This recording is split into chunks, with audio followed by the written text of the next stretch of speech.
The gloves are off in Australia's heated 2025 election campaign, with the second leaders' debate leaving a trail of fiery exchanges and unanswered questions. The showdown, held Wednesday at ABC's Parramatta studio in Sydney, saw opposition leader Peter Dutton and Prime Minister Anthony Albanese clash over a range of critical issues, leaving the electorate still searching for concrete answers. The debate's central tension revolved around the escalating climate crisis and the soaring cost of electricity. When pressed on whether the impacts of climate change are worsening, Dutton offered a carefully worded response. "I'll let scientists pass that judgment." This cautious approach, while seemingly deferential to scientific consensus, left many viewers questioning his party's commitment to robust climate action and a clear strategy for mitigating the increasingly severe effects of global warming already impacting Australia. The lack of a strong, decisive statement on this pressing issue will undoubtedly fuel ongoing concerns among environmentally conscious voters. Meanwhile, the Prime Minister faced relentless grilling over the seemingly intractable issue of electricity prices. Repeatedly pressed for a timeline on when Australians can expect relief from escalating energy costs, Albanese remained elusive, offering no concrete date for price reductions under a re-elected Labour government. This lack of clarity, coming at a time of significant economic hardship for many households, will undoubtedly be a key talking point in the coming weeks as the campaign continues its relentless pace. The inability to offer a reassuring timeframe on this crucial domestic issue is a significant blow to the incumbent government's attempts to project an image of competence and stability. The debate wasn't solely focused on domestic policy. The shadow of international relations loomed large, with Dutton facing criticism over controversial remarks concerning Indonesia.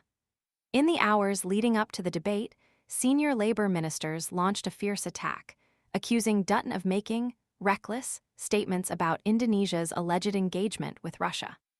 Foreign Affairs Minister Penny Wong went further, directly accusing Dutton of fabricating a statement attributed to Indonesian President Prabowo Subianto. Specifically, the controversy centered on Dutton's claim that President Subianto had announced a Russian proposal to base Aerospace Force's aircraft at Manuhua Air Force Base on Biak Island. This claim, located approximately 400 km from Darwin, sparked immediate outrage and accusations of misinformation. Dutton later conceded that he should not have made the claim, acknowledging an error in judgment and a potentially damaging misstep in the delicate diplomatic relationship between Australia and Indonesia. The episode highlights the high stakes of the election campaign and the potential for missteps to have significant international consequences. The damage to Australia's reputation and standing in the region remains to be seen, adding another layer of complexity to the already tense political landscape. The second leaders' debate provided a stark contrast between the two leading contenders. While Albanese focused on existing policies and economic management, often offering generalized assurances rather than specifics, Dutton adopted a more combative approach, focusing on criticism and raising concerns about Labour's handling of critical issues. This divergence in style and substance left the electorate grappling with competing narratives and struggling to discern clear pathways forward on issues of paramount importance.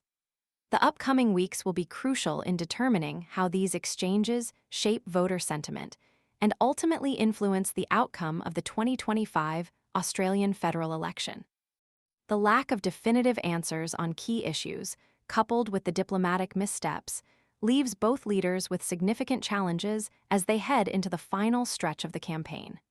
The Australian people are now left to weigh the promises, the criticisms, and the uncertainties as they prepare to cast their votes. The future of the nation hangs in the balance,